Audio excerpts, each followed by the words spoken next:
Hey, what's up?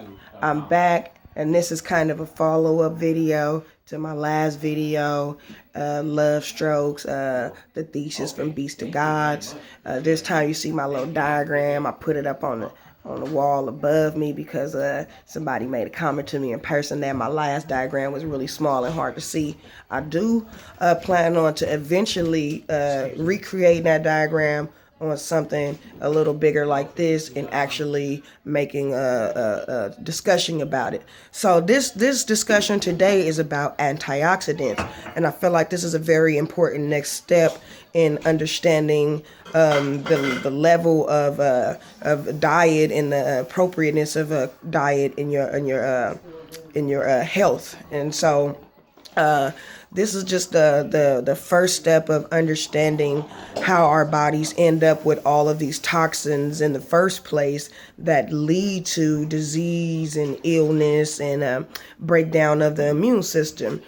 And I did a video, the last video from Beast to Gods, and I talked about how the body gets stuffed up with a bunch of impurities from taking them in through environmentally, through eating, through breathing, through drinking, and all other sorts of different ways that these inorganic materials infiltrate our inorganic bodies. One of the biggest enemies of the body is oxidation. Oxidation is the rust or corrosion of different substances. And it doesn't have to necessarily be metal for something to corrode. Any type of material is subject to corrosion. And your body and the materials that make up your bodies are also subject to that type of corrosion due to oxidation.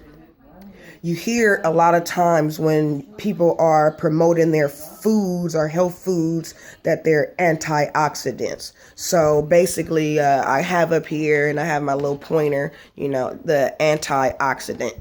And what it says is that it's a antioxidant means that anti means against, opposes, blocks, stops, or prevents oxidation.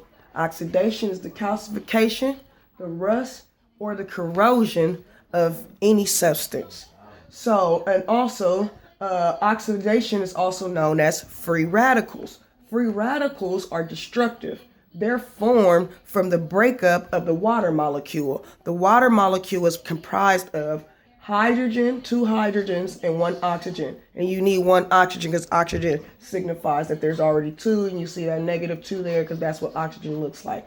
Also, water breaks up and you get, when it doesn't recombine properly, when it's hit or destructed or just has any type of injury, the water molecule can be damaged. When it's damaged and it recombines, it can recombine to form an acid or a base, an acid or an alkaline. Water is considered to neither be acid nor base.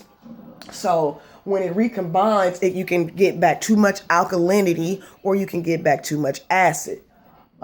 Some of those free radicals that come back when water recombines in a negative way are free radicals known as oxygen. And the reason that oxygen is a problem when it comes back by itself is because oxygen is known as a diatomical molecule, means that it needs another oxygen with it so that it can be steady.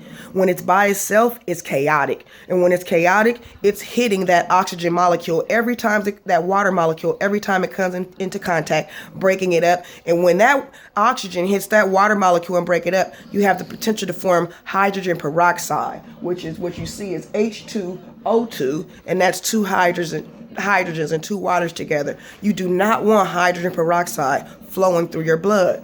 Another free radical that you can recombine to form is a hydronium ion, and that's a negative oxygen and hydrogen ion together.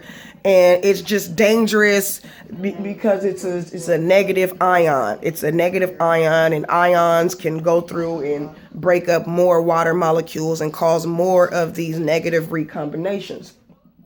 So the problem with oxidation is that oxidation causes the formation of solids. The solids that we see in the body or tend to see in the body or recognize in the body are known as exocytosis. Those are growths that would not normally appear without some type of external stress or trauma Trauma just means injury caused by an outside force, which is also an external stress or synonym for external stress.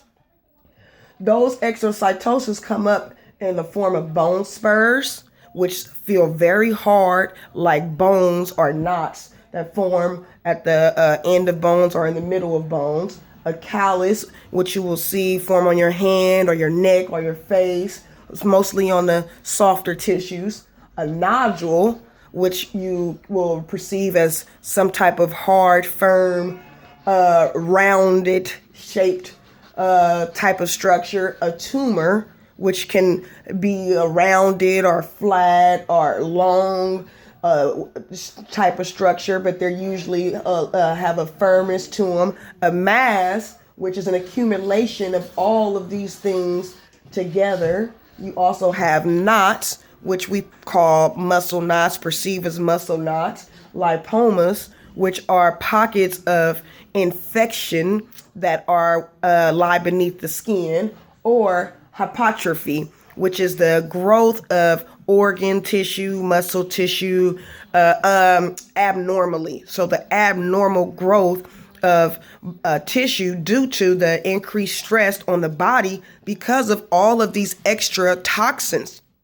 So oxidation, anti-oxidation is just another word for getting rid of toxins, antitoxins. I should have put that on there because that's the biggest thing. It's all about detoxification, antitoxins. Antioxidants is just another word for detoxification, for anti-oxidation. Is just cleaning out the body. So don't be confused by terminology. There's so many words in this medical field that will leave you confused, and they don't always lie in total congruence with the words that we use in layman's terms or normal day-to-day English. So you kind of gotta be more proactive and getting a knowledge of these words and what they mean when you see them on the packaging labels or